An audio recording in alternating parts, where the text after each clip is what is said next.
people think love sells on this show. But naturally, some people feel like because we're genuine and we've actually found love, they instantly think that means we're strong outside. I know that is what he thinks because he has even said that's what he thinks. O'Shea love 120. Sheggz said himself and Bella have found love in the house.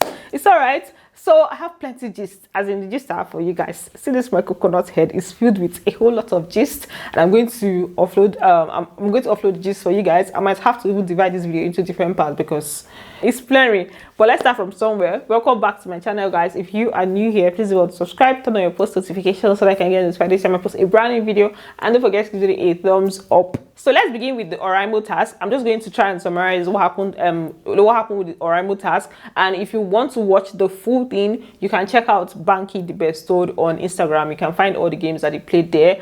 But like in summary, it was mostly like sports. They had the quiz session where they asked just general questions. Then they had the sports part, they had the exercise part. It was actually very interesting, and my brother said that the reward is plenty. So at the end of the day, 3 groups won. They were divided into 4 groups. The group that had first position had Hermes, Daniela, Kes, Allison, and Dotun. Then the group that did not win anything, it was only one group that didn't win anything. In fact, they were eliminated in the first round. So that group had Famsavi, Fina, Sheggz, Bella, and Doyin. So the remaining groups, like every other person in the house, Oraimo people, they say that they're gonna give them gifts. So it was a win-win for like almost all of them. Immediately after that, they went in for the pool party. For the pool party, guys, it wasn't giving what it was supposed to give. Like the vibe, the ginger, everything was just really low. At this point, big brother, please, we do not need any other pool party that has only one house, especially the more empty house, right? It was just empty. I was like,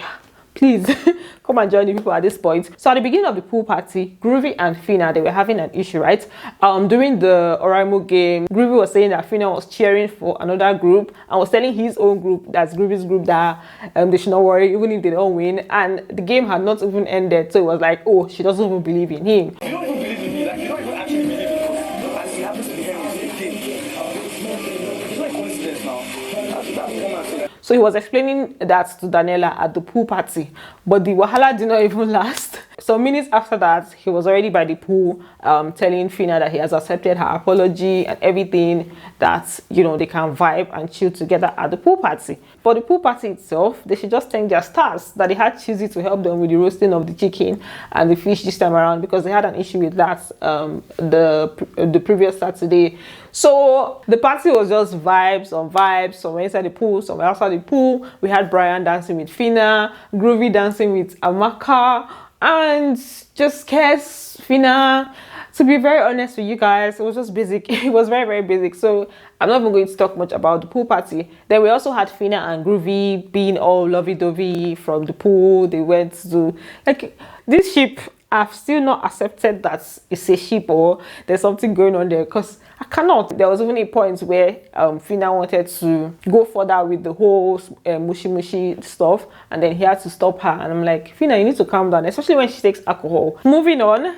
There was a conversation that Sheggz had with Doyin, Bella, Dotun. Chichi later joined the conversation. So Doyin told Sheggz that he should have a conversation with Adekunle because she felt like he was wrong during their fight. So she told Sheggz to go and have a conversation with Adekunle. So he came to give account of that conversation. So we're just going to address it like little by little. We're going to take it bit by bit because it was a long conversation, but I'm just going to try my best to see if I can give you guys as much information. Now, for the beginning part of the conversation, he said that Adekunle was just telling him that he feels like he's not being himself, that he should try and be himself, and that he thinks that Adekunle is trying to pass a narrative around him, and the conversation was not going anywhere. It got to a point where he had to start trying to prove himself that, okay, maybe he works for his own money. Most of the conversation, like, you're not being yourself, be yourself. Like, this is somebody that he wants a narrative on your name, right, and he's a defensive person, right. So there's no agreement. He just, during the whole convo, he just keeps having this. I was now saying, like, now I work so hard, like, I'm a footballer, like, I bought my cars myself, I pay my stuff. Then there was a part where he mentioned Lakon. I don't even know what brought up this part of the conversation, but he was trying to talk about strategies. I don't know whether he was trying to say that, okay, Adekunle is being strategic, and then maybe people that are so strategic that he has not really seen where they won the game, or he was trying to say that for him, why would he come in and try to be like strategic and all when strategic people don't exactly win the game? Then that's why he now made reference to Lakon, that if you look at Lakon was himself and then he won. I don't think the people with strategies and game plans win Big Brother. A lot of people that I've seen win actually themselves. I don't really think Lakon was trying to play any game, do you understand? I don't even know what that was about, but he mentioned that. And there was a point where he also mentioned some past housemates talking about people that he liked in previous sets and people that did not really need to do so much, but they got to the finals. He mentioned Bisola as one of the people he liked. He mentioned Nengi. He just mentioned some past housemates. There's a way the conversation went. Then Bella later joined them and she was giving her own account of the conversation because she was there when Sheggz was talking to Adekunle. She said she still mentioned the whole thing of Adekunle trying to pass a narrative, and in fact the three narratives that they said Adekunle was passing was: one, that Sheggz is rich, his father is rich. Two is that, okay, more like Sheggz is kind of trying to feel like he's bigger than others. Three is that his relationship with Bella is not genuine. So those are like the different narratives that they said that Adekunle is trying to pass. And then he was still trying to put out the narrative because he kept pushing it. Like, even if father is rich, it doesn't matter. Things like that. Like, he kept saying it, like as if he knows him personally. So Doyin was now saying that it means that she has been naive to the whole situation, that when it comes to Adekunle's case with them, that the way she has been looking at it in her head is more like, oh, it's nothing too serious, it's not that deep, and like maybe he didn't really know what he was doing, but hearing all these things, that it's more like, okay, nobody's stupid in this house, people probably know what they're doing. So I would say that she was kind of just saying that Adekunle knows what he is doing. That guy is a smart brother. So please, people stop making me feel like I'm actually mad. I think honestly, I need to admit that I've maybe been a bit naive. But you need to understand that nobody's stupid. Like sometimes people know what they're doing. Doyin, you do not do well in this assumption. No? Like, you're closer to Adekunle than these people, so it doesn't make sense to now be assuming or making assumptions based off of what they're saying before even speaking to Adekunle. These people, they don't even rate you.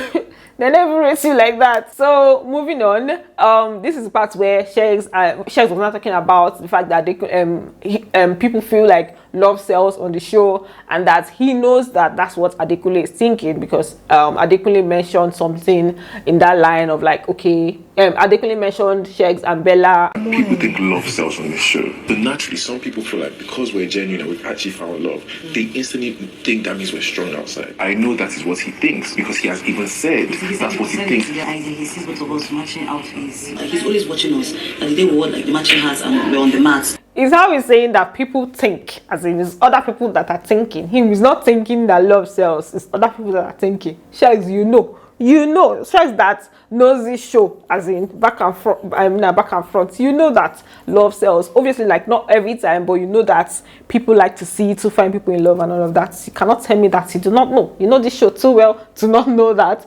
Then there was a part where he mentioned something that Adekunle said. It sounded more like maybe Adekunle was giving him an advice.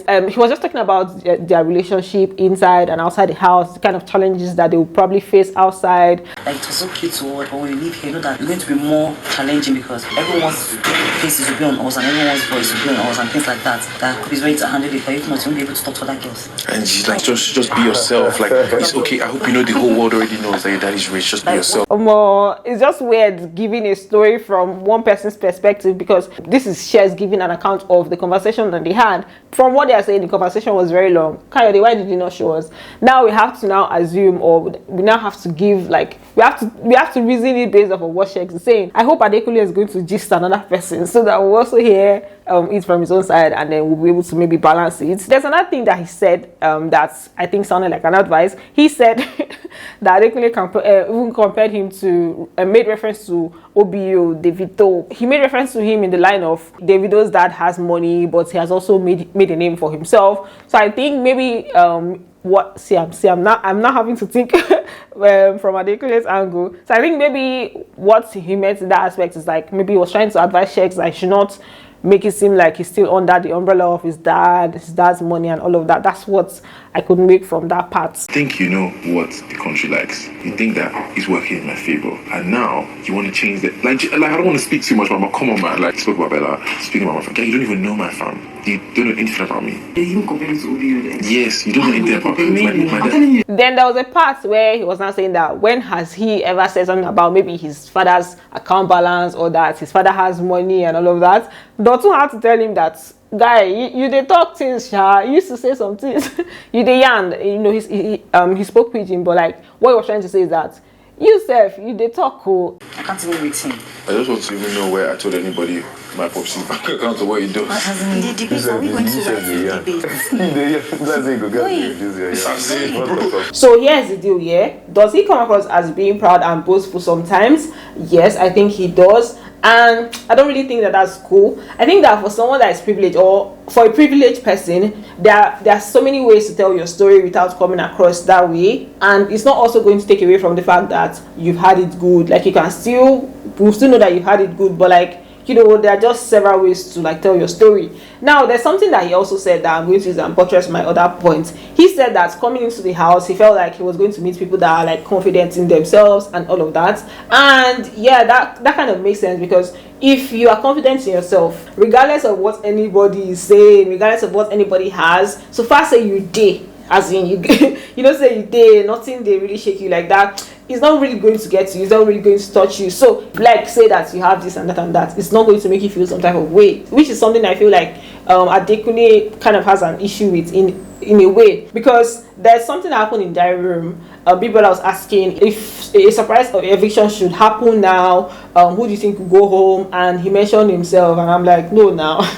No, now nobody says that. Nobody calls their name. Even if you feel like maybe you may not be bringing what the people want to see, I will not call my name. Call my name for what? I'm not the one that's going home. I'm staying there. So, you know, you should have that. You should have that, because you're not going to always be in a situation where the other person will like be very sensitive to maybe what is in his environment, or so, you know, that kind of thing. So yeah. Moving on, and the part I did not understand, or the conversation, the way the conversation went, I did not get, was when Sheggz mentioned Groovy, saying that Groovy is fine and all, but he's kind of timid. I'm like, where did that even come from?